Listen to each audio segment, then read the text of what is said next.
நம் வாழ்க்கையில் கொள்கை கோட்பாடுகள் இல்லாமல் வாழ்வதை முதலில் தவிர்க்க வேண்டும். ஒரு பழமொழி சொல்லுவாங்க, கொள்கை இல்லாதவங்கிட்ட கூட்டணி வைக்காத அப்படின்னு. வாழ்க்கையிலும் நாம் வாழ்வதற்கும் சில கொள்கை கோட்பாடுகளை வைத்துக் கொள்ள வேண்டும். இப்போ படிக்கிற குழந்தையா இருந்தா டாக்டர் ஆகணும், இல்லை இன்ஜினியர் ஆகணும், வழக்கறிஞர் ஆகணும். இப்படி ஒரு கொள்கையை, ஒரு கோட்பாடை நம் வாழ்க்கைக்குன்னு ஒன்று வச்சுக்கணும். அதை நோக்கி பயணப்பட வேண்டும். அது எதுவாக இருந்தாலும் இதை எப்படி செய்வது, ஒரு டிசைன், இப்படிதான் நம்ம வாழ்க்கையை நம்ம வச்சுக்கணும். இத்தனை மணிக்கு எழுந்திருக்கிறோம், இத்தனை மணிக்கு தூங்குறோம், இத்தனை வேலையை செய்கிறோம், இப்படி நம்ம பண்ணுறோம், இப்படி தான் நான் இருப்பேன், இப்படி நான் பேசுவேன், இப்படி நான் பண்ணுவேன்னு சொல்லிட்டு நமக்குள்ள ஒரு கோட்பாடுகளை.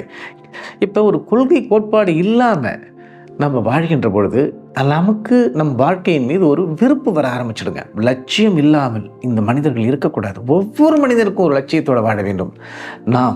நமக்கான கொள்கையையும் நமக்கான லட்சியத்தையும் நாம் எப்பொழுது எடுத்து வைக்கின்றோம் என்றால் நமக்கு இளமை நம்முள் எப்பொழுதும் நீண்டு இருக்கும். நீங்கள் ஒரு லட்சியத்தை, எந்த லட்சியத்தை அடைய வேண்டும் என்று செல்கின்றீர்களோ அந்த லட்சியத்தை அடைகின்ற வரைக்கும் அதற்கு தகுந்த அறிவின் பெருக்கம், சிந்தனையின் பெருக்கம், இவை அனைத்து நம்முள் ஊறிக்கொண்டே இருக்கும்.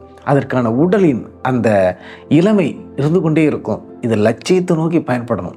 இப்போ எந்த லட்சியத்தையும் நோக்கி பயன்படாமல் நாம் இருந்தனா, ஒரு ஒரு ஒரு ஒரு கத்தி இருக்குது, பயன்படுத்தாத ஒரு கத்தி துரி பிடிச்சிட்டு இல்லையா? இப்போ பயன்படுத்தி கொண்டு இருக்கிற கத்தி நீங்கள் சாணை பிடிச்சு தீட்டி அதை பயன்படுத்திட்டே இருக்கலாம். அப்போ மனிதனாக இருந்தாலும் சரிதான், இந்த உடலாக இருந்தாலும் சரிதான், அது கத்தியாக இருந்தாலும் சரிதான், ஒரு பொருளாக பயன்படுத்தினால்தான் அவை மெருகேறும், அது சாதிக்கும். பயன்படுத்தாத இரும்பும் வாழ்க்கைக்கு உதவாது, பயன்படுத்தாத மனிதனும் இந்த வாழ்க்கைக்கு பயன்பட மாட்டான்.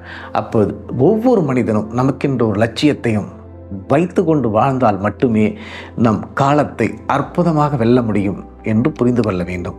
அவ்வாறு நீங்கள் செய்கின்ற பொழுது உங்கள் மனம் அமைதியும் ஆனந்தமும் ஒரு திருப்தியும் கிடைக்கும் என்பதில் எந்த ஒரு சந்தேகமும் இல்லை. நீடூழி வாழ்க, நிறைவோடு வாழ்க.